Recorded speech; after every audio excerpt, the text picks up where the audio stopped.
హల్లెలూయా. దేవుని నామమున మీ అందరికీ శుభాభివందనములు తెలియజేస్తున్నాను.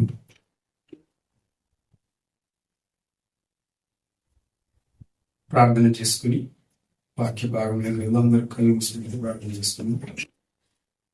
మహోన్నతుడ, ఘనమైన తండ్రి, గొప్ప దేవ, జీవాధిపతి, మీకు వందనములు చెల్లించుకుంటున్నాం. నేను తండ్రి ఈ యొక్క పరిశుద్ధ మందిరం చేర్చిన విధానం తండ్రి,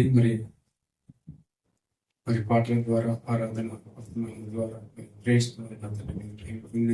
చెల్లించుకుంటున్నాం. తండ్రి ఈ యొక్క బల వర్తమానాన్ని చుట్టకు నాకు ఇచ్చినట్టు అమూల్యమైన సమయం బట్టి మీకు వందనాలు చెల్లించుకుంటున్నాను. వర్తమానం ఆదరించి అంతవరకు మీరే తోడై వాక్యం చక్కగా నేను నీ నామం నేను నీ సంఘంలో బోధించుకోవడం దయచేయమని కోరుకుంటాం. మా కొరకు త్వరగా నజరేయుడైన యేసు క్రీస్తు బ్రతిమలాడి వేడుకుంటున్నాను. హల్లెలూయా. వాయిస్ కొద్దిగా మేలే కదండి. అప్పుడు వాక్యం చెప్పిన తర్వాత ఆ రోజే వాయిస్ డిస్టర్బ్ ఉంది, కొద్దిగా ఇబ్బంది, పూర్తిగా వాయిస్ డ్రాప్ అయిపోయింది. మరి దేవుని నామాన దేవుడు మరొకసారి ఈ యొక్క వాక్యం చెప్పుటకు నాకు ఇచ్చినటువంటి యొక్క వాయిస్ బట్టి, స్వరం బట్టి దేవుని వందనాలు చెల్లించుకుంటున్నాను. ఇంకా మీ ప్రార్థనలో జ్ఞాపకం చేసుకోండి. ఇంకా స్వరం ఇంకా మంచిగా రావాల్సింది దేవుని మరపట్టండి. ఆడుకుంటున్నాను.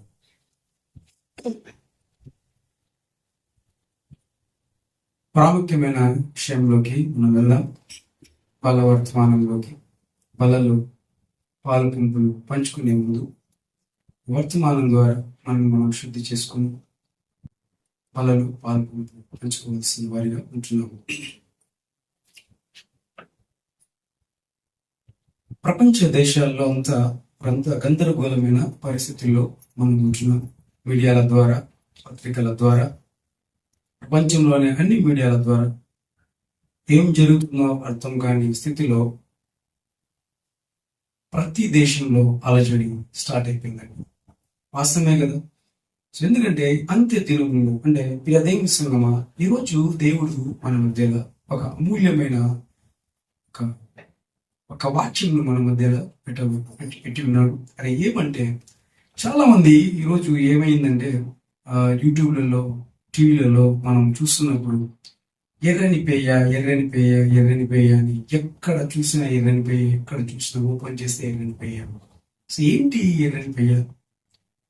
బైబిల్ గ్రంథంలో దేవుడు మనకి ఇచ్చినటువంటి ఈ బైబిల్ గ్రంథంలో ఎక్కడ దాని ప్రస్తావన వచ్చింది? సో ఎందుకు ఎర్రని పేయ బలి అనేది జరిగిందనేది కొన్ని విషయాలు దేవుని ప్రేమ చేత, దేవుడి చక్కటి జ్ఞానం చేత మీ అందరితో పంచుకోవాలని ఆశపడుతున్నాను.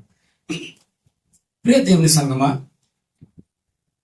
100% 100% మీరు నమ్మాలి. ఒకటి ఏమంటే, మనము రాకడ ఆగంలో ఉన్నాం.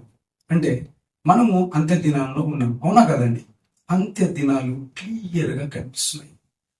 శిష్యులు అన్నారు, యేసు ప్రభు వారితో శిష్యులు అడిగారు, ప్రభువా నీ ఆగమనానికి సూచనలు ఏంటి, యుగ సమాప్తి సూచనలు ఏంటి అని అడిగారు. అప్పుడు యేసు ప్రభు వారు శిష్యులను తీసుకుని వెళ్ళి చాలా అద్భుతమైన వివరణ చెప్పినట్టుగా చాలా సందర్భాలు మనం చూసుకుంటున్నాం.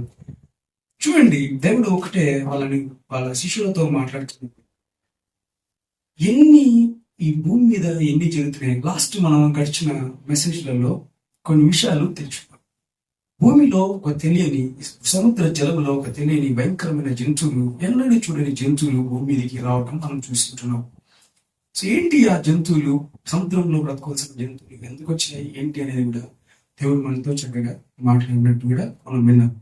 సో ఏంటి అంటే ఓవర్ ఫిష్, సో వేల్స్ అంట, టర్టిల్స్ అంట, యాంగులర్ ఫిష్, భూమిలో ఎన్నడూ సముద్రం పై భాగంలో ఎన్నడూ చూడని చేపలు పై భాగంకి వచ్చి ఒడ్డుకొచ్చి చనిపోయినట్టుగా ఏంటి ఇదంతా? అంటే ఇవి అంత దినాలకి సూచనలు కాదా?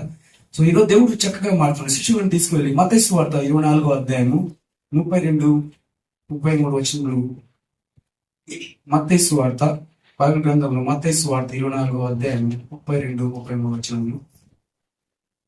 అంజూరపు చెట్టును చూచి ఒక ఉపమానము నేర్చుకొనుడి. అంజూరపు కొమ్మ లేతదై చిగురించునప్పుడు, సో బాగా అండర్లైన్ చేసుకున్నాను, అంజూరపు కొమ్మ లేతదై చిగురించునప్పుడు వసంతకాలము ఇక సమీపంగా ఉందని మీకు తెలియను. సో ఇక్కడ అంజూరపు కొమ్మ లేతదై చిగురించును అనే మాటకు మనము వింటూనే ఉన్నాం. ఇజ్రాయెల్ దేశం మీద, ప్రపంచ దేశంలో ఒక చిన్న దేశం ఇజ్రాయెల్ దేశం, దేవుని సొత్తు అయినటువంటి దేశం. ఇజ్రాయేలీలు నా సొత్తు, ఇజ్రాయేలీలు నా కనుగుడ్డలు. దేవుడు క్లుప్తంగా వివరించి బైబిల్లో చెప్పిన దేశం ఇజ్రాయేల్. అంటే అంజూరపు కొమ్మ, చిన్న కొమ్మ ఇజ్రాయెల్కి దేశంలో సాదృశ్యం అన్నట్టుగా చూస్తున్నాం. చిగురించింది, ఇక సమీపంగా ఉన్నదని. చిగురించినప్పుడు వసంతకాలము సమీపంగా ఉందని మీకు తెలియదు. వసంతకాలం రాకడ సమీపంగా ఉందని మీకు తెలియనని తెలుసుకోవాల్సిన కూర్చున్నాం. 33వ వచనం. ఆ ప్రకారమే మీవి సంగతులన్నీ జరుగుట. అండర్లైన్ బాగా చేసుకోండి, చక్కగా చదవండి. ఏంటిందండి? ఆ ప్రకారమే మీ సంగతులన్నీ అని ఎందుకు అండర్లైన్ చేసుకుంటున్నా అంటే, ఈ సంగతులన్నీ అంటే ఏ సంగతులవి? ఏ సంగతులన్నీ మనం చూస్తున్నాం జరుగుట. చూచినప్పుడు ఆయన సమీపమునే, ద్వారం దగ్గరే ఉన్నాడని తెలుసుకొని, సమీపమునే, రాకడకు సమీపంగా మనం ఉంటున్నాం. ఆయనైతే సమీపంగా రాబోతున్నాడు, ద్వారమునకు దగ్గరగా ఉంటున్నాడు. అంటే దేవుడు తొందరగా రాకడలో మనకు రాబోతున్నాడని గుర్తుపెట్టుకోవాల్సిన విషయం.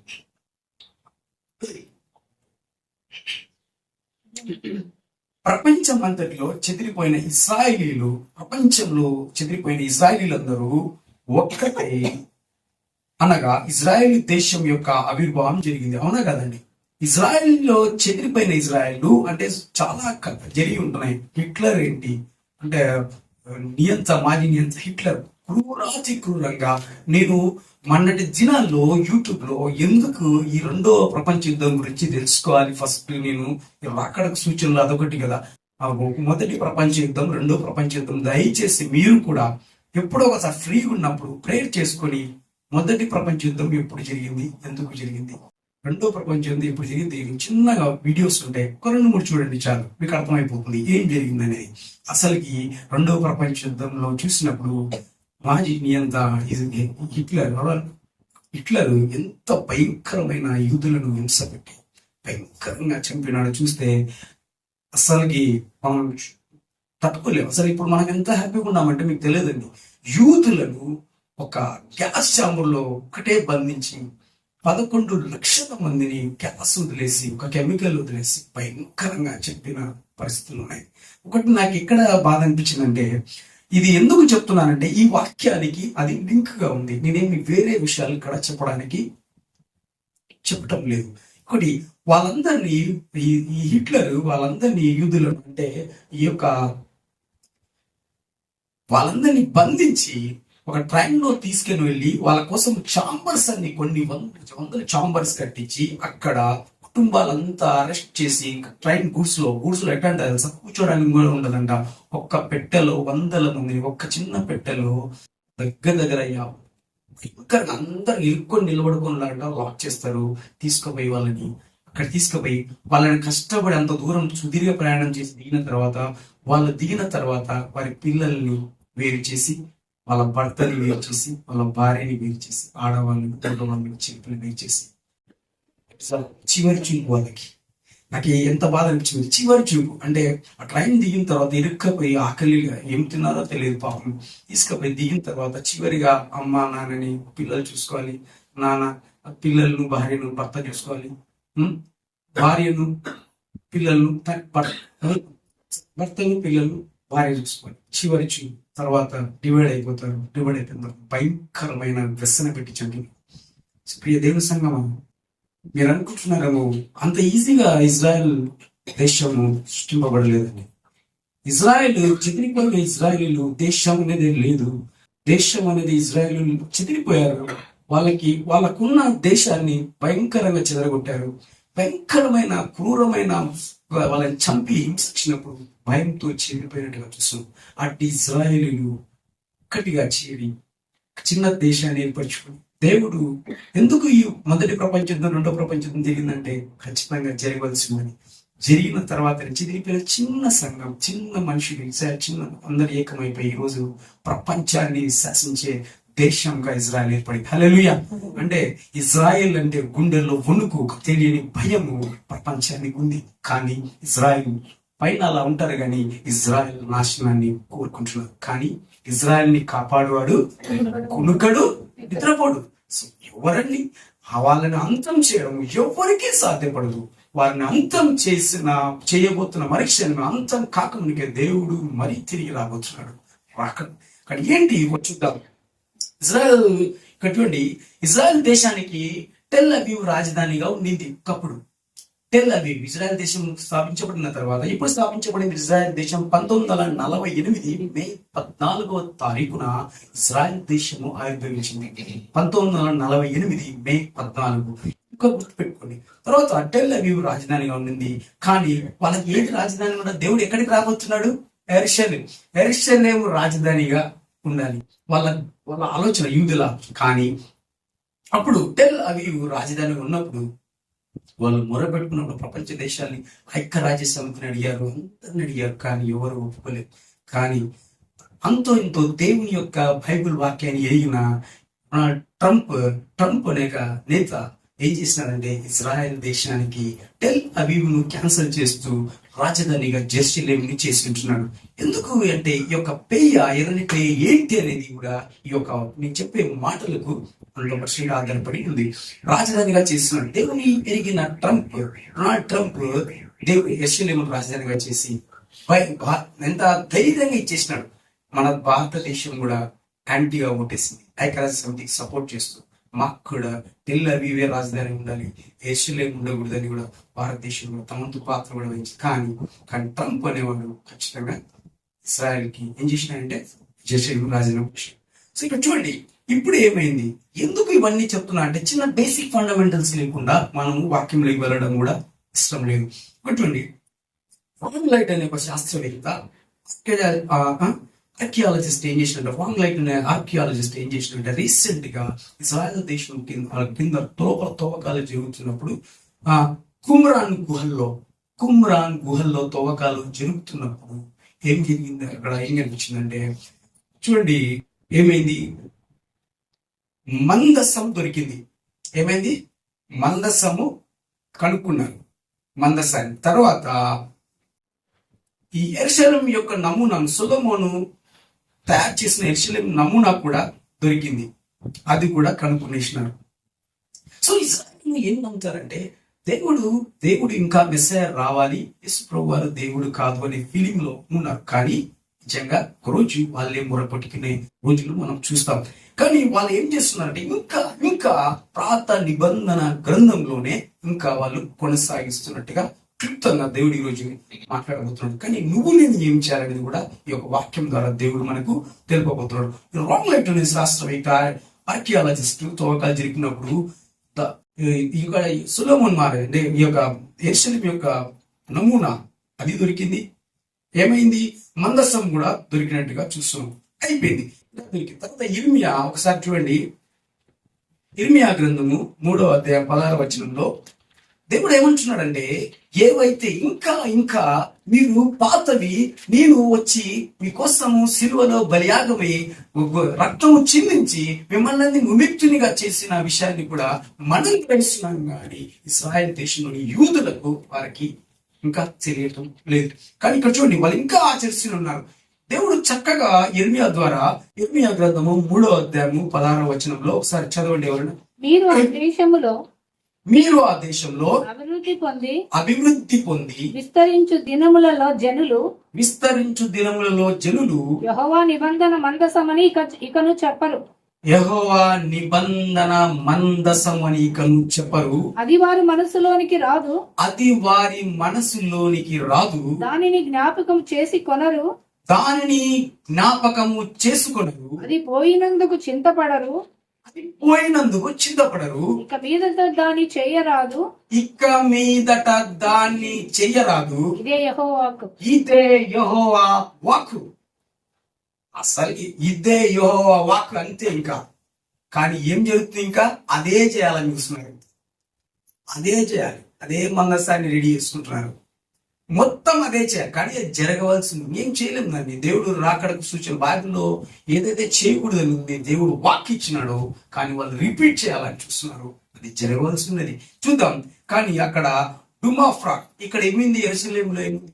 అక్కడ ఏదైతే మందిరము, ఈ మందసం గాని ఈ ఎర్రపి యొక్క ఇవన్నీ జరగాలంటే ఏం జరగాలి? అక్కడ యెరూషలేములో ప్రజెంట్ ఏముందాడ? డుమాఫ్రాక్ ఉన్న స్థలంలోనే మందిరం కట్టబడాలి. అక్కడ ఇవన్నీ జరగాలి. కానీ అవన్నీ మనకు తెలియదు. ఏం జరుగుతుందో మనం వేచి చూడాలి. దేవుడు ఎలా జరుగుతుందో. కానీ ఇంకొకటి, సరే ఇప్పుడు ఏం జరిగింది? మందసం దొరికింది, మందిరం యొక్క నమూనా దొరికింది. ఇంకోటి, యాజక ధర్మం చేయడానికి అహరోను సంతతి వారు కావాలి. అవునా కదా?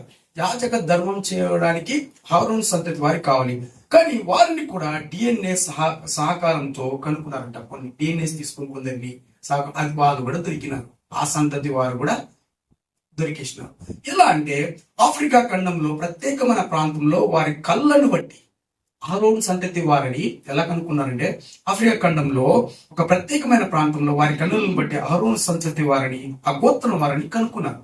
సో వారు కూడా రెడీ, ప్లాన్ రెడీ, మందసం రెడీ, అహరోను గోత్రం కూడా యాజక చర్య చేయడానికి వాళ్ళు రెడీ. కానీ ఇక కావాల్సింది ఏంటంటే చివరిగా ఇంకా వారి ఎర్రని పెయ్య. మరి అనుకుంటారు ఏం సార్ ఎర్ర పాయింట్ చూసి ఎర్రని పెయ్య గురించి చెప్తాను. ఎర్రని పెయ్య, ఎర్రని పెయ్య కావాలా? అవునా? ఎర్రని అంటే మీరు అనుకుంటున్నారు అంటే సాగు ఇండైరెక్ట్ చెప్తున్నాడు కదా పాయింట్, అంతే నేను. ఓకే, సో ఇంకా ఎర్రని పెయ్య కావాలా? అది కూడా ఏం జరిగింది? ఎర్రని పెయ్య కూడా ఎక్కడ కనుక్కున్నారంటే స్పెయిన్ దేశంలో కనుక్కున్నారు. స్పెయిన్ దేశంలో ఎర్రని పెయ్య కూడా రెడీ. ఇప్పుడు ఏం జరగాలి? అసలు రిహార్సల్ కూడా ఏమంటుందండి? రిహార్సల్ అది కూడా అయిపోయిందంట ఒకటి. ఇవన్నీ చూసి ఏమవుతుందంటే అందరూ దేవుని పరిశుద్ధ గ్రంథంలోని నూతన నిబంధన గ్రంథంలోని గ్రహింపగా మరచిపోయి ఇంకా ఇంకా పాత నిబంధన చరించకూడదని దేవుడు అనటం లేదు. అది ఛాయ. అది లేకుంటే న్యూ టెస్ట్మెంట్ మనకు అర్థం కాదు. పాస్టర్ గారు ఛాన్సాలు చెప్పినారు. అసలు నాకు అంటే అది ఛాయ లేకుండా, ఇప్పుడు చూడండి, నెగిటివ్ లేకుండా ఫోటో రాదు. అవునా కదండి? So negative, without negative no photo. Negative కడిగితే ఫోటో వస్తుంది. ఛాయ ఉండాలి. ఛాయ లేకుండా ఫోటో డైరెక్ట్ రావాలంటే రాదు. సో అప్పట్లో, ఇప్పుడు అంత టెక్నాలజీ పెరిగిందిలేండి. ఒక ఎగ్జాంపుల్ చెప్తున్నా అంతే. చూడండి, చాలా మంది అంటే ప్రియ దేవుని సంగమా ఏంటి ఈ ఆలయం కట్టడానికి సిద్ధపడుతున్నారు. ఇంకోటి ఎంత ఈ ఆలయ నమూనాలు ఉంటాయి, ఏమంటాయి, ఒక మంచి ఒక జ్ఞానం గల ఒక ఆర్కిటెక్చర్ వరల్డ్ లో #1 ఆర్కిటెక్చర్ లో ఉన్న వ్యక్తులు 24 గంటల్లో మీరు ఇచ్చిన నమూనా మందిరాన్ని కట్టేస్తా ఉంటారు. 24 hours టైం ఏంటి కట్టేస్తా ఉంటున్నారు. భయం స్టార్ట్ కాలేదండి ఊరికి. సో 24 hours లో కట్టేస్తారు. తర్వాత ఎక్కడ కట్టాలని చూడండి. నేను ఇవన్నీ ఎందుకంటే ప్రియ దేవుని సంఘం ఎదిరిపోయిన గురించిన ప్రస్తావన ఎక్కడ రాయబడింది అనేది మనం ఈరోజు చూడబోతున్నాం. యూదులకు చాలా ముఖ్యం ఏమంటే లేవియా కాండంలో 7 అధ్యాయాల్లో అన్ని బలుల గురించి వింటున్నాం.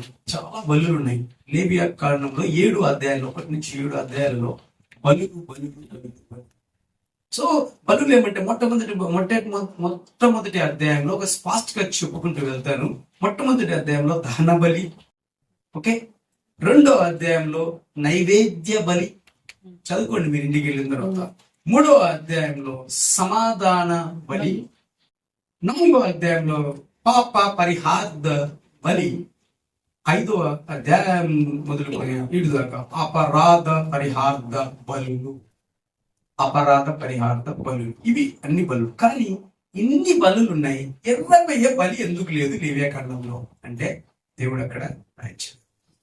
చూద్దాం ఎర్రబయ్య ప్రస్తావన ఎక్కడ తీసుకొచ్చినాడు దేవుడు అంటే సంఖ్యాకాండంలో మనము ఎర్రబయ్య యొక్క ప్రస్తావన అన్ని బలుల గురించి లేవియా కాండం రాసిన తర్వాత ప్రత్యేకముగా సంఖ్యాకాండంలో ఎర్రని పెయ్యని కూర్చున్న బలిని కూర్చిన ప్రస్తావన దేవుడు ఎందుకు తీసుకొచ్చినప్పుడు దీని గురించి తెలుసుకున్నప్పుడు ఆయనను స్థుతించకుండా అంట మనం ఏమంటా దీని గురించి తెలుసుకున్నప్పుడు ఈరోజు స్థుతించాలి, మనం స్థుతించే వారిగా ఉండాలి. ఎందుకంటే ఇంకా ఏమో తెలియని విధంగా ఎవరో చెప్తుంటే టీవీలో చూస్తుంటే ఎర్రనిపోయా ఏంటి ఎర్రనిపోయా, దేవుడు ఇంత చక్కగా రాసిన అర్థం కావట్లేదా, చదవట్లేదా బైబుల్ అనేది దేవుడు ఈరోజు చక్కగా ఈరోజు మనతో మాట్లాడబోతున్నాడు.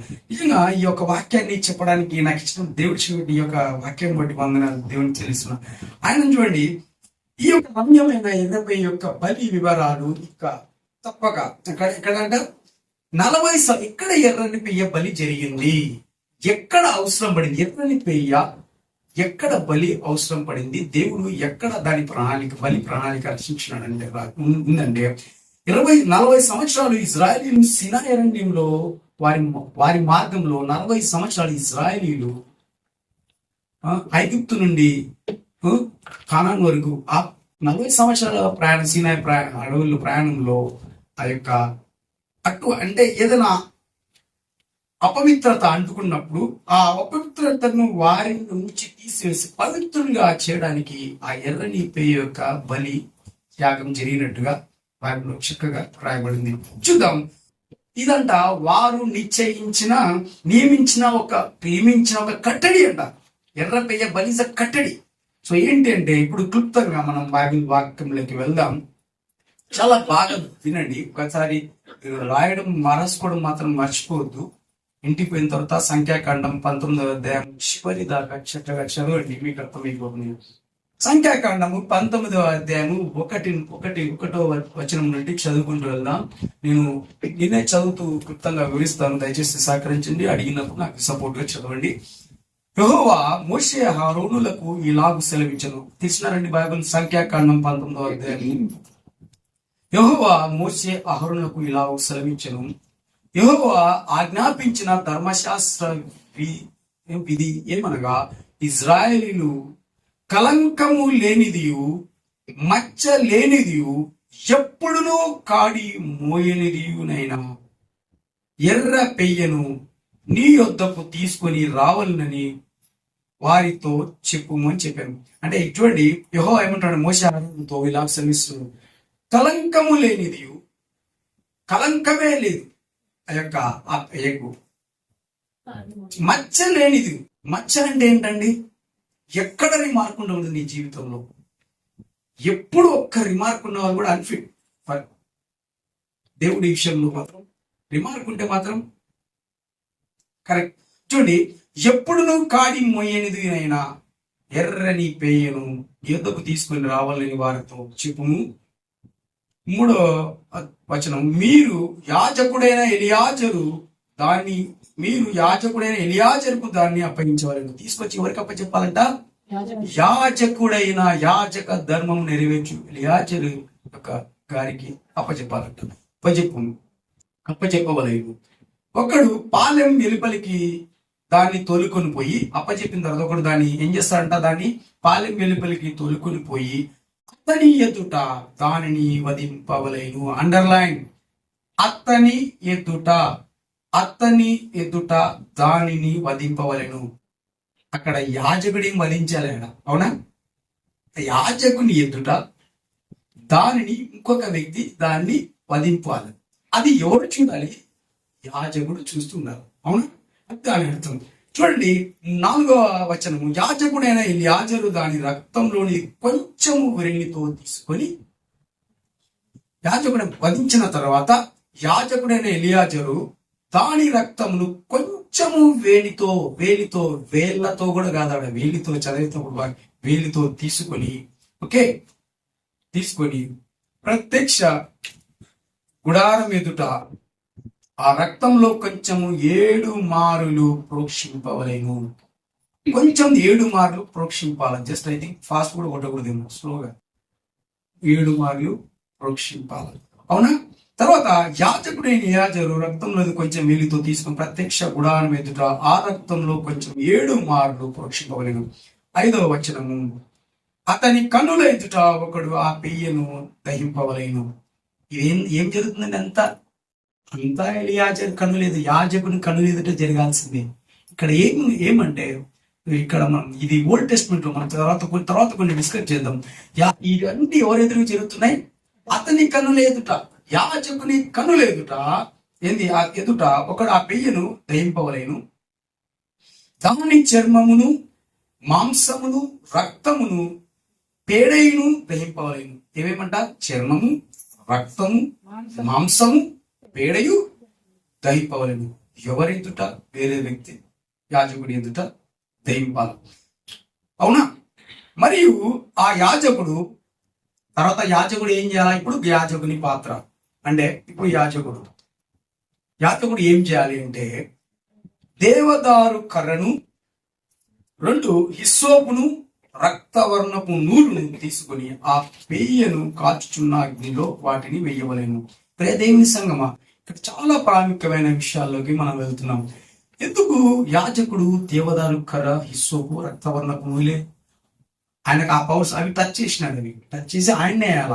అక్కడ వేరే వ్యక్తి వేయకూడదు. బలించేకి ఒక వ్యక్తి తీసుకుపోయి బలించినాడు. బలించిన తర్వాత ఇంకొక వ్యక్తి వచ్చి దాంట్లో ఏం చేసినాడు? దాని చర్మము, మాంసము, రక్తము అన్ని పేడే దహించి వేసేసినాడు. ఇక్కడ ఏంటంటే అప్పుడు యాజకుడు ఏం చేసినట్టే దేవదారు కర్ర, హిస్సోపు, రక్త వర్ణపు నూలు తీసుకుని ఆ పెయ్యను కాల్చుచున్న అగ్నిలో వాటిని వేయవలేను. అవునా? వేయాలి. దేవుని సంగమా, దేవదారు కర్రను ఎక్కడ చూసినాం బైబిల్లో? ఏదన్నా చిన్న 2 మాటలు చెప్తాను. దేవదారు కర్ర సొలొమోను మందిరం అంతా కట్టినది ఏ కర్రతో కట్టినారండి? దేవదారు కర్ర అంటే సీడర్ వుడ్ అంటారంట ఇంగ్లీష్. ఓకే, సీడర్ వుడ్ అంటే ఈ దేవదారు కర్ర దేనికి సాదృశ్యంగా ఉందంటే బలము, ఔన్నత్యము, పవిత్రతకు సాదృశ్యంగా ఉంది. కానీ ఎందుకు దాంట్లో వేయాలి అంటే ఆ దాంట్లో ఎందుకు వేసిన అంటే బలము, ఔన్నత్యము, పవిత్రతకు సాదృశ్యంగా ఆ దేవదారు కర్ర ఉందన్నమాట. తర్వాత సొలొమోన్ టెంపుల్ కూడా అంటే ఎక్కడైనా కానీ ఏది కట్టాలన్నా మందిరం కానీ దేవుడి విషయంలో ఏది కట్టాలన్నా దేవదారి కర్ర తప్ప వేరే కర్ర ఉపయోగించినట్టు లేదు. హిస్సోపు అంటే ఏంటి అర్థం? బైబిల్ గ్రంథం మీరు సరే చూడండి. హిస్సోపు అంటే శుద్ధీకరణ, ఓకే, అంటే రక్షణ. హిస్సోపు అంటే శుద్ధీకరణ, రక్షణ. సో దాని నుంచి మనకు రక్షణ వస్తుంది. ఎక్కడో చూసినాం మనం. పాస్ ఓవర్ అంటే అప్పుడు ఏం చేస్తారు? ఐగుప్తులో ఒక ఏమైంది? ఈ హిస్సోపు యొక్క దాంతో రక్తము ద్వారపాల పైన పూసినప్పుడు ఆ యొక్క మరణ దేవత దాటిపోయినట్టుగా చూస్తుంది. దేనితో అంట? హిస్సోపు ప్లాంట్ ఉంది దాంట్లో, అది అట్లా చేయాలంట. యాదంటే అది కాదు. ఎందుకంటే దానితోనే శుద్ధి వస్తుంది, దానితోనే నీకు ఏమవుతుందంటే రక్షణ వస్తుంది. అదే ఉపయోగించాలా, వేరేది ఏది కానీ వాడకూడదు. తర్వాత రక్తవర్ణపు నూలు తీసుకొని ఆ పెయ్యను కాల్చుచున్నాను. రక్తవర్ణపు నూలు ఎక్కడ చూస్తున్నామండి? రక్తవర్ణపు నూలు యెహోషువ గ్రంథము 2వ అధ్యాయము 18-19 వచనం. రాహాబు దగ్గర చూస్తున్నాం. ఇక్కడ చూడు, అప్పుడు ఏం చేస్తున్నా అంటే రాహాబు ఏం చేసిందంటే యెహోషువ పంపించినటువంటి వాళ్ళని దేశంలో చూసిన వేగుల వారిని పంపించినట్టు వాళ్ళని తప్పించినట్టు రాహాబు అనే వేశ్య తను హెల్ప్ చేసింది. దేవుడు నిజమైన దేవుడిని నమ్మింది. ఆమె మారిపోయింది. టైంలో వాళ్ళకి సహాయం చేసింది. ఆ సహాయానికి గుర్తుగా వాళ్ళు ఏం చేసినట్టమ్మా, నువ్వు ఇక్కడ దించి పంపించేస్తున్నావు, కానీ మేము వచ్చినప్పుడు నువ్వు ఒక ఎల్లరి నూలిపోగు, నీ యొక్క ద్వారం కిటికీ కట్టు అన్నాడు. ఎందుకంటే కట్టినప్పుడే నీ మీదికి అటాక్ జరగదు. సో నీ మీద ఉన్నటువంటి నీ పాపం అంతా కట్టిన తర్వాత నీ పాపం కానీ నువ్వు చేసిన పాపం నీ కుటుంబ సభ్యులు ఎవరికి అంటలేదు, మొత్తం ఆడ నూలిపో అంటే ఎర్రని వర్ణపు నూలును అనేది అక్కడ చూస్తుంది. చూడండి. అలాగే హిస్సోపు కూడా ఒకసారి చూద్దాం. కీర్తన గ్రంథం 51 అధ్యాయం 51 వచ్చాము. హిస్సోపు గురించి కూడా ఒకటి బైబిల్ రాసుకోండి. ఇప్పుడు నా ఎవరికైనా చెప్పేటప్పుడు బాగుంటుంది. కీర్తనలు 51వ కీర్తన 7వ వచనము. నేను అప్పుడు ఏమంటున్నాడంట, నేను పవిత్రుడనగునట్లు హిస్సోపుతో నా పాపము పరిహరింపు. చూడండి, అంటే పాప పరిహారం దేనితో జరుగుతుంది? హిస్సోపుతో. అందుకే ఆడ యాజకుడు ఏం చేస్తున్నాడు? దేవదారు కర్ర, హిస్సోపు, రక్తవర్ణపు నూలు తీసుకుని ఆ పెయ్య కాల్చుచున్న అగ్నిలో వాటిని వేయవలేను. ఇదనమాట. అప్పుడు 7వ వచనం. అప్పుడు యాజకుడు తన బట్టలు ఉతుక్కొని ఏం చేసిన, అంతా అయిపోయింది ప్రాసెస్. అప్పుడు యాజకుడు తన బట్టలు ఉతుక్కొని శిరస్నానం చేసిన తర్వాత పాలెంలో ప్రవేశించి సాయంకాలం వరకు అపవిత్రుడై ఉండు. అంటే ఏం చేయాలి, యాజకుడు ఆ కార్యక్రమం అంతా అయిపోయిన తర్వాత తన బట్టలు ఉతుక్కోవాలా, తని ఉతుక్కోవాలా, సో శిరస్నానం చేయాలా, శిరస్నానం చేయాలా, తర్వాత పాలెంలో ప్రవేశించి సాయంకాలం వరకు అపవిత్రుడై ఉంటాడంట. తర్వాత ఇందులో వచ్చిన దాన్ని దహించిన వ్యక్తి కూడా ఇంకోటి వెంటనే ఏం చేయాలి, దాన్ని దహించినట్లు ఇంకొక వ్యక్తి పవిత్రమైన ఆ దహించిన వాడు నీళ్లతో తన బట్టలు ఉతుక్కొని నీళ్లతో శిరస్నానం చేసి సాయంకాలం వరకు అపవిత్రుడై ఉండును. బాగా గుర్తుపెట్టుకోండి ఇది. 9వ వచనం, మరియు పవిత్రుడైన యొక్కడు ఆ పెయ్య యొక్క, బాగా చూసుకోండి, పవిత్రుడైన ఒకడు లైన్ అండర్లైన్ చేసుకోండి, పవిత్రుడైన ఒకడు ఆ పెయ్య యొక్క భస్మము పోగు చేసి, బూడిద అయిపోయింటది కదా, సో బూడిదైపోయింది, ఆ పెయ్య యొక్క భస్మమును పోగు చేసి పాలెము వెలుపలను పవిత్ర స్థలమందు ఉంచవలేను. దాన్ని ఏం చేయాలంటే పవిత్ర స్థలం ముందు ఉంచవలేను. పాప పరిహార జలము ఇజ్రాయిల్ సమాజమునకు దాని భద్రము, పాప పరిహార జలముగా ఇజ్రాయిల్ సమాజమునకు దాని భద్రము చేయవలేను. అది పాప పరిహార బలి. ఇది స్టోరీ. అది పాప పరిహార బలి. ఆ పెయ్య కాల్చిన తర్వాత ఆ భస్మమును పోగు చేసి పవిత్రమైన స్థలం పోగు చేసినప్పుడు దాన్ని ప్రిజర్వ్ చేసినారు.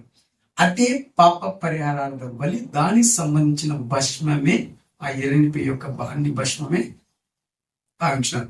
ఈ పాప పరిహారార్థ బలి ఇక్కడ చూస్తున్నాం. 10వ వచనం, పెయ్య యొక్క భస్మమును పోగు చేసిన వారు తన బట్టలు ఉతుక్కొని, ఆ పొయ్య యొక్క భస్మం పోగు చేసినాడు, తన బట్టలు ఉతుక్కొని సాయంకాలం వరకు అపవిత్రుడై ఉండును. ఇది ఇజ్రాయలీలకును వారిలో నివసించు పరదేశీయులకును నిత్యమైన కట్టడ. అండర్లైన్, నిత్యమైన కట్టడ. ఇదంతే. ఎందుకంటే ఈ ఇజ్రాయలీలు సినాయి అంటే ఆ యాత్రలో చేసిన కొన్ని కొన్ని యొక్క పాప నిమిత్తం. ఏం పాపం నిమిత్తం, ఏం పాపాలు ఉంటాయంటే, ఎవరైనా చనిపోయింటారు, వారిని ముట్టుకున్నా అది కూడా పాపమే. ఏదైనా కానీ ఏం జరిగినా పాపమే, చనిపోయినా ఏం జరిగినా పాపం. అది అవన్నీ చేసిన తర్వాత వాళ్ళు ఏం చేయాలంటే పాప పరిహార యొక్క భస్మమును వాళ్ళు ఎలా ఉపయోగిస్తారనేది కింద వచనాల్లో చూద్దాం. 11వ వచనం, ఏ నరశవునైనను ముట్టిన వాడు 7 దినములు అపవిత్రుడై ఉండును. పొరపాటున ఎవరిని చనిపోతారు, బెరేలు చేస్తారు కదా అండి, ముట్టింటాడు, ఏం చేస్తారు, 7 దినములు అపవిత్రుడై ఉంటాడు. ఎవ్వరు కానీ అతను టచ్ అతని ఏరియాలో టచ్ అయినా కూడా వాళ్ళు కూడా అయిపోతారు. సో అక్కడ ఎవరైతే హెల్ప్ చేసి అట్లా వదిలేసి వెళ్ళరు కదా, సో ఉంటది అనమాట. అప్పుడు 12వ వచనము, అతడు 3వ దినమున ఆ జలముతో పరిశుద్ధి చేసుకొని పాప శుద్ధి చేసుకొని 7వ దినమున, అతడు 3వ దినమున ఆ జలముతో పాప శుద్ధి చేసుకుని 7వ దినమున పవిత్రుడగును. పాపశుద్ధి ఎన్నిసార్లు చేయాలా, అది కూడా పవిత్రుడైన ఒకడే. దాన్ని ఏం చేయాలంటే పాపశుద్ధి, ఎవరైతే అపవిత్రంగా ఉన్నారో పాపశుద్ధి చేసుకొని 3వ దినమున పాపశుద్ధి చేసుకోవాలా, 7వ దినమున పవిత్రుడిగా మారాలా. ఒకవేళ పవిత్రుడగును అయితే వాడు 3వ దినమున పాపశుద్ధి చేసుకునే నీడల 7వ దినము అపవిత్రుడగును. అయిపోయింది. వాడు నెవర్ ఇంకా అసలు అపవిత్రుడు ఒకసారి అయిన తర్వాత పాపశుద్ధి చేసుకోకుండా కష్టం. దాని గురించి నేను ఇంకా చెప్పదలుచుకోవాలి, అది ఇంకొక దానిలో చెప్పుకోవచ్చు. సో సంఖ్యాకాండం 19వ అధ్యాయం 17-19 వచనాల్లో, సంఖ్యాకాండము 19వ అధ్యాయం 17-19 వచనం ఏంటి, ఇప్పుడు సపోజ్ భస్మము సమకూర్చుకున్నాడు, నీట్ గా పెట్టినారు, పరిశుద్ధ స్థలంలో పెట్టినారు. ఎలా ప్రిపేర్ చేస్తారు, ఏం చేస్తారంటే, ఆ సంఖ్యాకాండం 19వ అధ్యాయం 17-19 వచనం, అపవిత్రుని కొరకు వాడు పాప పరిహార్థమైన హోమ భస్మములోనిది కొంచెం, పాప పరిహార్థమైన హోమ భస్మంలోని కొంచెం తీసుకొని, ఓకే, కొంచెం తీసుకొని వలెను. పాత్రలో వేయబడిన భస్మము అంటే కొంచెం తీసుకొని, అంటే పాత్ర రెడీ ఉంటుంది ఆడ, పాత్రలో కొంచెం భస్మం తీసుకొని పాత్రలో వేయబడిన భస్మం వేసినాడు. తర్వాత వేయబడిన భస్మము మీద ఒకడు పారు నీళ్లు పోయవలేను. నిలబడిన నీళ్లు బాగుంటాయి, పారు నీళ్లు బాగుంటాయండి. ఎక్కడ నీళ్ళు తాగుతాం అనుకో, గుంతలో నీళ్ళు తాగుతాయి నీళ్ళ, పారుతున్న నీళ్ళు తాగుతాయి నీళ్ళ.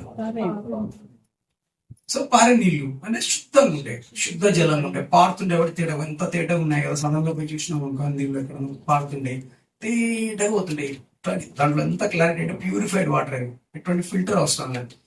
సో అటువంటి పారు నీళ్ళని ఏం చేయాలంటే తీసుకొని దాంట్లో పోయాలి.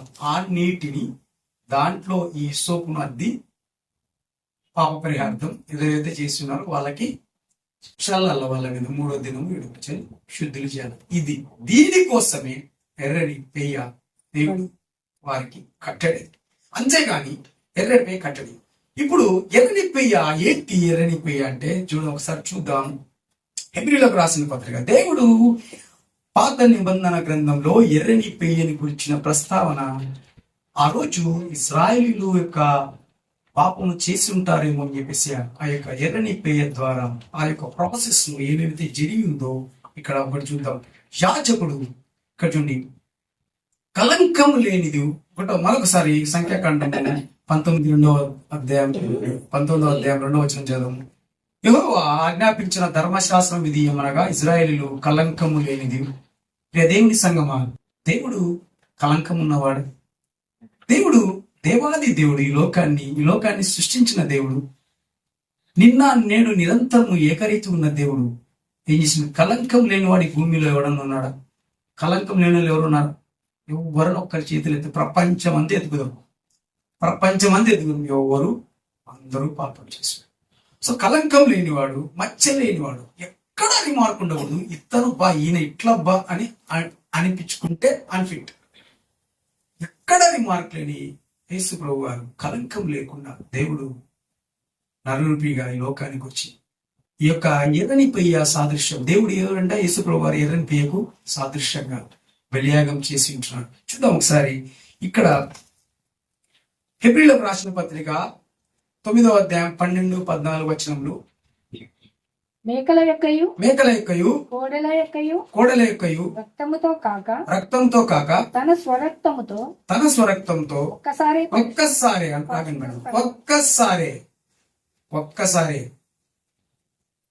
ఒక్కసారి పరిశుద్ధ స్థలంలో ప్రవేశించాడు. చూడండి. అలాగే 13వ వచనం చదవండి. ఏలయనగా మేకల యొక్కయు ఎడ్ల యొక్కయు రక్తమును మైలబడిన వారి మీద ఆవు దూడ బూడిద చల్లుటయు శరీర శుద్ధి కలుగునట్లు వారిని పరిశుద్ధపరిచిన ఎడల నిత్యుడగు ఆత్మ ద్వారా తను తాను దేవునికి నిర్దోషినిగా అర్పించుకొనిన తనకు తాను దేవునికి దోషిగా అర్పించుకొనిన క్రీస్తు యొక్క రక్తము నిర్జీవ క్రియలను విడిచి జీవము గల దేవుని సేవించుటకు మీ మనస్సాక్షిని అంటే ఇక్కడ అనుకోండి, మీ మనస్సాక్షికి ఎంతో ఎక్కువగా శుద్ధి చేయండి. మీ మనస్సాక్షిని ఎంతో ఎక్కువగా శుద్ధి చేయండి. యేసు ప్రభువు నిజమైన సొంత రక్షణగా అంగీకరిస్తే ఇంకా పెయ్యలు బలి కాదండి, అయిపోయింది. దేవుడే ఎర్రని పెయ్యగా, దేవుడే మచ్చలేని కలంకము లేని దేవుడు ఈరోజు నీ నా కోసము లోకంలో బలి ఇంకా ఒకవేళ ఇజ్రాయేలు ఇంకా ఉన్నారంటే మనకు రక్షణ వచ్చిందండి. హల్లెలూయా. ఈరోజు వాళ్ళు నమ్మటం లేదు, కానీ ఈరోజు మనం నమ్ముతున్నాం. హల్లెలూయా. మనకు రక్షణ, నీలో రక్షణ. సో దేవుడు మనకు రక్షణ ఇస్తున్నాడు అంటే ఎంత గొప్ప. ఇంకా ఆలస్యం చేస్తున్నాడు, తన రాకడ ఆలస్యం చేస్తున్నాడు ఈ లోకంలో అంటే ఇంకా కొందరు రక్షింపబడతారేమో, ఇంకా కొందరు మారతారేమో అని దేవునికి ఒక ఆశ. యేసుక్రీస్తు రక్తం ఇక్కడ చూడండి, ఒకటి గుర్తుపెట్టుకోండి. యేసుక్రీస్తు రక్తము వాక్యము అనే నీటి మూలంగా అన్వయించుకోవాలి. యేసుక్రీస్తు రక్తము వాక్యము అనే నీటి మూలంగా అన్వయించుకోవాలి. ఎట్లయితే భస్మం వేసి నీటిని నీళ్ళు తీసుకుంటారో, పారు నీటి అంటే వాక్యం అనే నీరు, పారు నీరు అంటే వాక్యమే. వాక్యంను మనము అన్వయించుకుంటే ఎర్రడి పెయ్య క్రీస్తుకు సాదృశ్యంగా ఉన్నాడు. అప్పుడు మనము ఆ వాక్యాన్ని క్రీస్తును సాదృశ్యంగా చేసుకొని మనం అన్వయించుకుంటే ఈ లోకంలో ఎటువంటి బలులు అవసరం లేదు, ఏం అవసరం లేదండి. ఇక్కడ ఎవరు దేనికి భయపడాల్సిన అవసరం లేదు. కానీ ఒక రోజు రానుంది, ఇజ్రాయేలీయులు మొరపెడతారు, ప్రభువా నువ్వు నిజమైన దేవుడు నమ్ముచున్నామని. వారు మొర్ర పెట్టి పిలిచినప్పుడు అప్పుడు వస్తాడు దేవుడు. సో ఎర్రని పెయ్యలు ఇంకా 4-5 బలిచ్చిన, ఇంకా గుంపులు తెచ్చుకొని బలిచ్చిన, గుంటకల్లో బలిచ్చిన రాడు. అది కాదు, ఇట్స్ క్లియర్. వాక్యం చక్కగా ఉంది, ఇంకా అర్థం కావట్లేదు. అసలు చదవమంటే చదవం తెలుసా కొందరికి.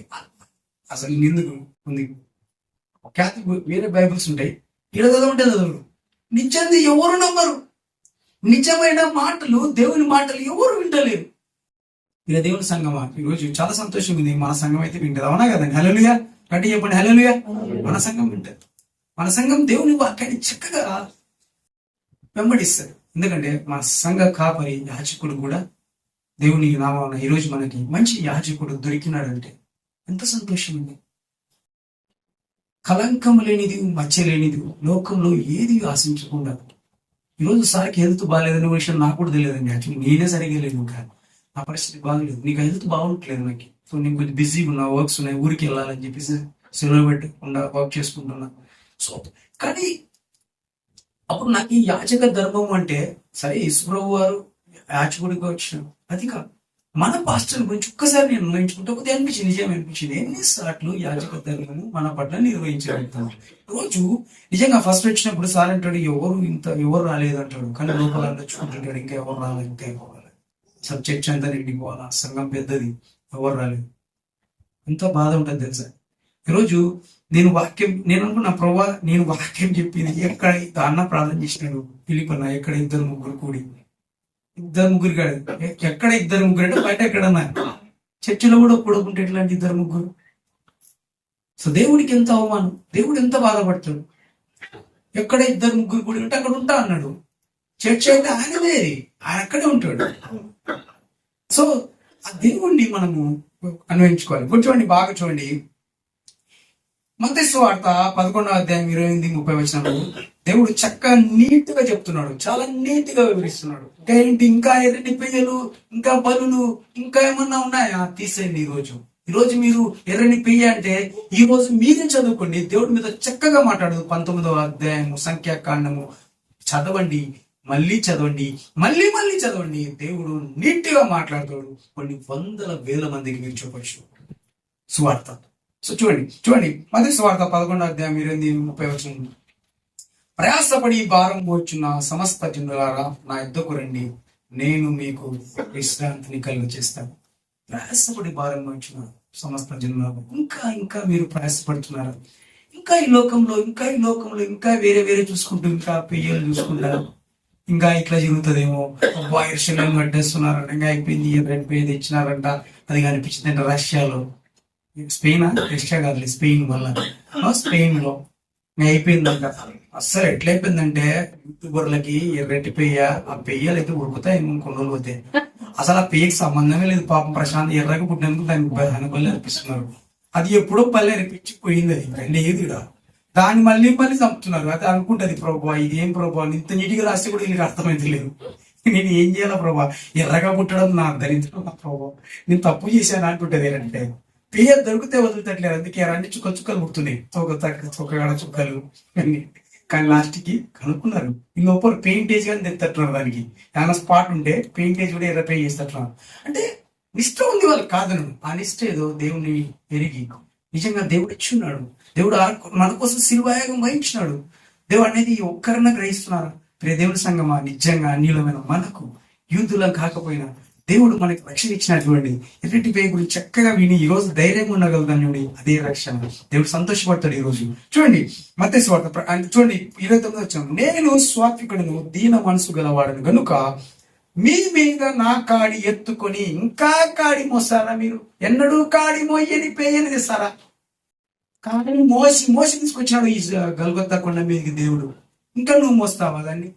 శిలో మోస్తావా? సరే, ఎవరన్నా మోస్తారంటే శిలో తెప్పిద్దాం. ఒకటి ఎవరు మోయలేరు. ఆశంగా కూడా ఈ మధ్య కొద్దిగా ఇక్కడ గుంటకల్లో కొన్ని జరుగుతున్నాయి, శిలో మోసుకొని రోడ్డంతా తిరుగుతున్నారు. It's not wrong portrait. దేవుడు ఆల్రెడీ నీకు ఆ సిల్వ నువ్వు మొయ్యాలంటే ఏడ బ్రతుకుతావండి? ఆ సిల్వను మోయాలంటే అంత పెద్ద సిల్వ మాని దేవుడు సిల్వను మోసి తీసుకొచ్చి ఎర్రటి పేయ సాదృశ్యం బలిగా ఈరోజు ఎర్రటి కలంకము లేనిది, మచ్చ లేనిది, ఏమి లేనిది పేయగా ఆయన బలియాగం అయితే ఇంకా ఓల్డ్ టెస్ట్మెంట్, ఇంకా ఛాయలోనే ఉంటున్నావా? ఇంకా కడగబడవా? ఇంకా మారవా అనేది ఈరోజు దేవుడు చక్కగా మాట్లాడుతున్నాడు.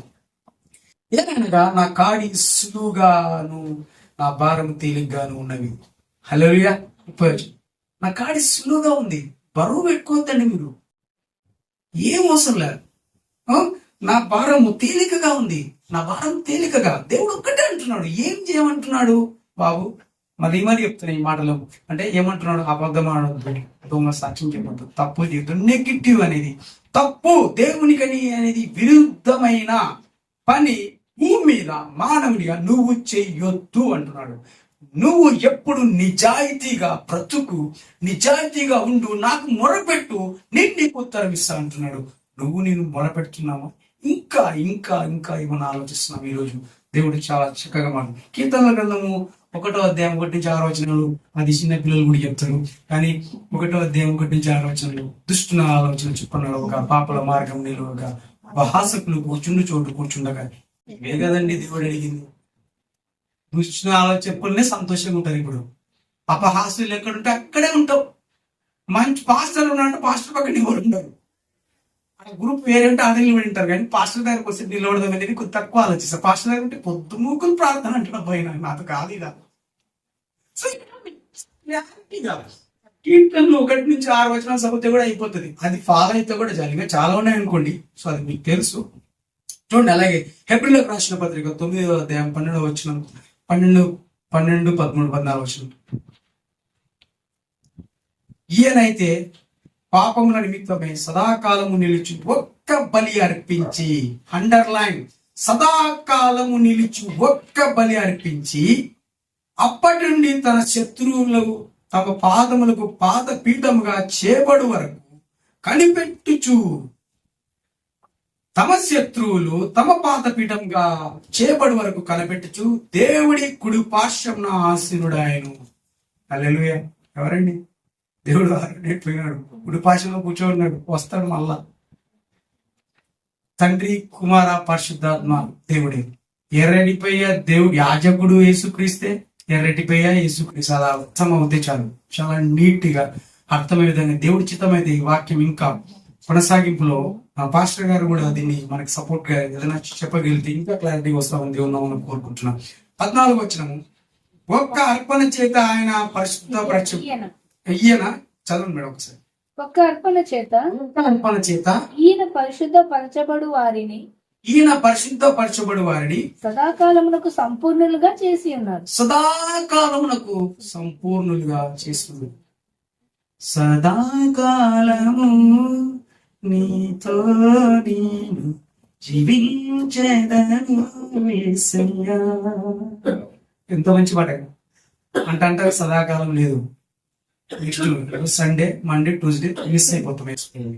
సదాకాలం ఉంటే ఈ కష్టాలన్నీ మనకి, పెయ్యలు అవసరం అండి, మనకి గొయ్యలు అవసరం. ఏం అవసరం చెప్పండి? దేవుని వాక్యము, వాక్యము నీళ్ళకి, అంటే దేవుని యొక్క వాక్యాన్ని మనం గుండెల్లో అచ్చుకుంటే అంతకన్నా రక్షణ లేదు. హెబ్రీయులకు రాసిన పత్రిక 8వ అధ్యాయం 12, 13 వచనంలో, హెబ్రీయులకు రాసిన పత్రిక 8వ అధ్యాయం 12, 13 వచనంలో, నేను వారి దోషముల విషయమై దయ కలిగి, ఎవరి దోషముల విషయమై?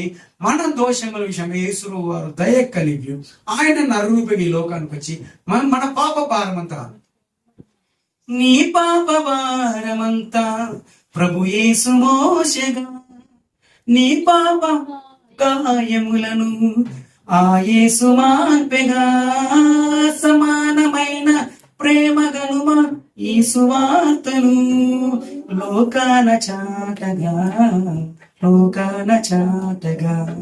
నశించు ఆత్మలెన్నియో. వాయిస్ బాగా వస్తుంది, దేవుడి స్తోత్రం. సో చూడండి, ఈ పాట సార్ నేను పాడుతుంటే జల్లండి ఉండే అసలు చర్చ్. దేవుడు ఎంత కృప, కాడు ఎత్తుతేనే పాట ఎత్తుకుంటుండే. సో దేవుడు చూడండి, ఈ పాప భారం అంతా ఆయన పైన మోసుకొని ఆయన చేసిపోయినాడు. అది గుర్తుపెట్టుకోండి. సదాకాలం సంపూర్ణులుగా చేసి ఉన్నాడు. ఇంకా మనం సంపూర్ణత కాలేని వారిగా ఉంటున్నాము. సంపూర్ణత కావాలా, అది నీ చేతిలో ఉంది. నీ ఆలోచన విధానము, నువ్వు మాట్లాడే విధానము, దేవుని యందు సబ్మిషన్ అయ్యే విధానం, నీ ప్రవర్తన, నీ సద్గుణము, నీ మాటలు, నీ వినికిడి, నీ చూపు, ప్రతిదీ దేవునికి మంచిగా ఉందనుకోండి. నా బలులో అవసరం అండి. దేవుడి రాకొడుకు ఎదురు చూడటమే. ప్రభా, ఐఎమ్ రెడీ టు కమ్. ఎక్కడుంది? ఇంకోటి ఏమైనా ఉందా మనకి? పరలోక రాజ్యం ఉందండి. రాజ్యము శాశ్వత రాజ్యం. రాజ్యం కోసం చూడండి, నేను వారి దోషముల విషయమై దయ కలిగి వారి పాపములను ఇకను ఎన్నడూ జ్ఞాపకము చేసుకొనను అని ప్రభు సెలవిచ్చుచున్నాడు. పాపములు జ్ఞాపకమే చేసుకోనని మీకోసం అన్ని తనే భరించి నే శిలువ మోసి కాడి మోసి మచ్చ లేకుండా కలంకము లేకుండా వచ్చి శిల్వయాగం అయితే ఇంకా పెయ్య ఏడో ఉందంట. పెయ్య బలైతే మన పై అవుతుందంట అన్నట్టు. ఏంటండి ఈ జీవితం? నిజంగా చెప్తున్నా, ఇవన్నీ లేవు. దేవుడు చక్కగా నీటిగా ఈ రోజు మన సంఘంతో మాట్లాడుతున్నాడు. నిస్సి సంఘం ద్వారా దేవుడు చక్కగా మాట్లాడుతున్నాడు. 13వ వచనం, ఆయన క్రొత్త నిబంధన అని చెప్పుట చేత, అండర్లైన్, క్రొత్త నిబంధన అని చెప్పుట చేత మొదటిది పాతదిగా చేసి ఉన్నాడు. హల్లెలూయా. మొదటిది పాతదిగా చేసి, ఇంకా మొదటిది కావాలని కొత్తది కావాలి, కొత్తది కావాలి. చాలా మంది మొదటిదే మీలేమో అనుకుంటున్నారు. జాగ్రత్త. ఈరోజు దేవుడు పేయకి ఏం జరిగిందో తెలియదు కానీ మనకైతే తెలుసు. కానీ దేవుడు చక్కగా మాట్లాడు, ఏది పాత తర్వాత ఏది పాతగిలి పడిపోవును అది సారీ ఏది మేడం ఉడిగిపోవును అది అదృశ్యమగుట. ఫుట్ లైన్ ఏముంది మేడం? ఫుట్ నోట్ లో నివర్తనం అంటే అబాలిష్, కొట్టివేయబడ్డం అంతేనా సార్? కొట్టివేయబడ్డం. సో ఇది చూడండి దేవుని సంగమా, ఈరోజు ఈ యొక్క దేవుని వాక్యము చక్కగా వివరించిన కాడి దేవుడు అంటున్నాడు. దేవుడు తన చిన్న వయసులోనే 12 సంవత్సరాల వయసులోనే ఇక్కడ దేవుని యొక్క కాడి మోసుకున్నాడు. వాళ్ళ అమ్మ పిలిచినప్పుడు ఎక్కడ స్టార్టింగ్ లో నేను తండ్రి పనుల్లో ఉన్నానని తెలియదా? అప్పటి నుంచే కాడి మోసినాడు ఆయన. తండ్రి పనులు ఆయనే, తండ్రి కుమార పరిశుద్ధాత్మ దేవుడు ఆయనే. దేవుడు అన్ని మోసినాడు. కానీ ఈ రోజు ఏమంటున్నాడు, మీరేం మోయొద్దు, నా కాడిస్తులు నా కాడెత్తుకొని నా మీద భారం ఉంచండి, మీకు తోడుగా ఉంటాను, పెయ్యల గురించి మర్చిపోండి అని దేవుడు ఈరోజు చక్కగా సెలవిస్తున్నాడు. ఈ యొక్క మంచి వాక్యము ఇచ్చినటువంటి ఈ యొక్క దేవుని వందనాలు చెల్లించుకుంటాను. ఈ యొక్క సమయాన్ని ఇచ్చినటువంటి భాష గారికి వందనాలు చెల్లించుకుంటాను. నేను ఇంకా చెప్పాలి అది ఇది ఇంకా మాట్లాడడం అనుకుంటున్నాను. ఎందుకంటే ఏదైతే చెప్పాలో అది చెప్పాలి. ఇంకా రాబో దినంలో దేవుడు నాకు అవకాశం ఇస్తే నెక్స్ట్ ఏంటని చెప్తాను. నా కోసం ప్రార్థన చేయండి నేను కోరుకుంటూ ఈ యొక్క అవకాశం దేవాదానికి వందనాలు చెల్లించుకుంటూ అందరూ తల నుంచి ప్రార్థన చేసుకుని ఈ యొక్క మాటలు ఉంచుకుందాం. మహోన్నతుడా ఘనమైన తండ్రి, గొప్ప దేవాజీవారి నా తండ్రి, ఎర్రని పేయ నా తండ్రి, మీరే తండ్రి, మీరు నా తండ్రి సాదృశ్యంగా నా తండ్రి ఛాయ మేము తెలుసుకుని నా తండ్రి ఎర్రని పేయ యొక్క బలి ఎక్కడ జరిగింది, ఎందుకు జరిగింది, ఆ పేయ యొక్క బలి ద్వారా ఎవరికి ఏం జరిగిందని నా తండ్రి చక్కటి మాటలు మాతో మాట్లాడించారు. ఇంకా నా తండ్రి మా సంఘంలో నువ్వు తప్ప నా తండ్రి ఆ పేయ మీరే ప్రభా, క్రీస్తు ప్రభు నా యాజకుడు మీరే, ఆ యొక్క నా తండ్రి ఆ యొక్క పేయ కూడా నా తండ్రి అన్ని మీరే నా తండ్రి, యేసుక్రీస్తు నా తండ్రి, తండ్రి కుమార పరిశుద్ధాత్మ త్రియేక దేవుడిని మేము నమ్ముకుని నా తండ్రి కుడి పార్శ్వంలో కూర్చొని నా తండ్రి ఎదురు చూస్తున్నా అంత గొప్ప దేవా నీకు వందనాలు చెల్లించడం. రాబో దినంలో నా తండ్రి మేము ఈ యొక్క కొడుకు నా తండ్రి ఎంతగానో ఎదురు చూసే భాగ్యం నా తండ్రి ఎదురు చూసడమే కాదు కానీ నా తండ్రి ఈ యొక్క వాక్య పరిచర్యలు అనేకులకు రాజస్వార్త చాటిస్తున్నా తండ్రి, పాటల ద్వారా, వాక్యం ద్వారా, ప్రార్థనల ద్వారా నా తండ్రి సువార్తలో నా తండ్రి నిస్సి ప్రేమ ముందుకు నడుచుకుంటూ నా తండ్రి మా సంఘ కాపరికి మేడం గారికి మేము సహకరిస్తూ ఈ లోకంలో మంచి సంఘంగా నా తండ్రి మేము అతన్ని మంచి బిడ్డలుగా మేము నా తండ్రి నామం పేదించుకొని జీవించడం దయచేయమని కోరుకుంటూ ఈ యొక్క దీవెన ఆశీర్వాదాలు మాపై కుమ్మరించమని, ఈ యొక్క విత్తబడిన వాక్యమును నిరంతరంగా వేయింతలుగాను మా హృదయాల్లో ఫలించులాగా మమ్మల్ని దీవించమని కోరుకుంటూ మా కొరకు త్వరగా రాణించిన నజరేయుడైన యేసుక్రీస్తు నామం పేరిట ప్రతిమలాడి అడిగి వేడుకుంటున్నాం మా తండ్రి. ఆమేన్.